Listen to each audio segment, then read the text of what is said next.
Black women looking to have children via a sperm donor are sharing their struggles, saying it's hard to find compatibility. Fox News' Alan Lewis details their story. Take a look. Divorced, so I didn't have children in my marriage, but I didn't want to give up on having family. Why should I? And faced with those odds, Tracy Holland never gave up her desire to become a mother. She eventually decided to reach out to New Hope Fertility Clinic and a cryobank to find a black sperm donor to give her the family she longed for. African American, of course, I want to keep with my heritage. I'm proud of who I am.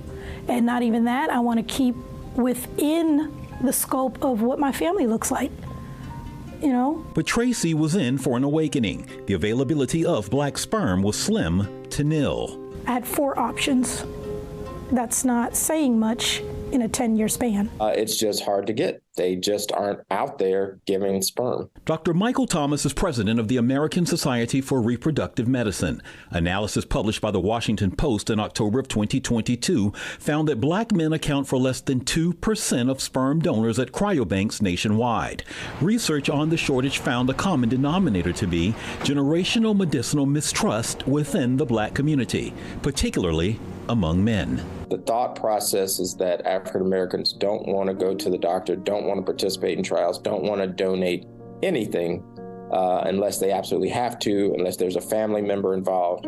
I think it just goes to that. And that's why you see the numbers so low for African American sperm donors, even though there's a great need. Thomas's team at ASRM has created a task force to recruit African American men to become sperm donors.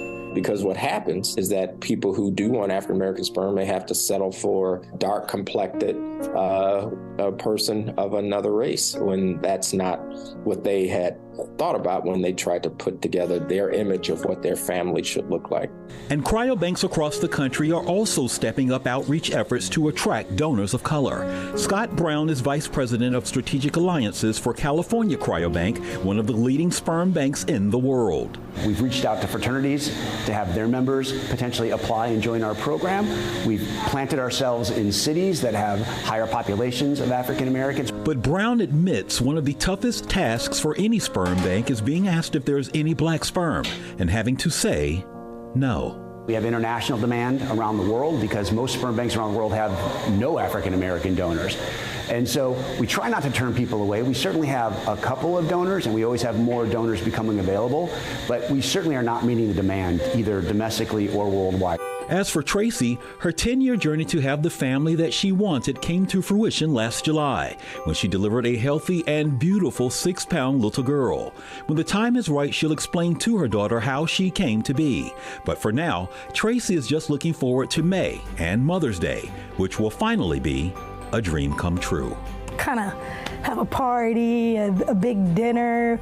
This time I'll be able to sit at the table, and instead of me treating my sister, treating my mother to dinner, now someone gets to treat me. Antoine Lewis, Fox News.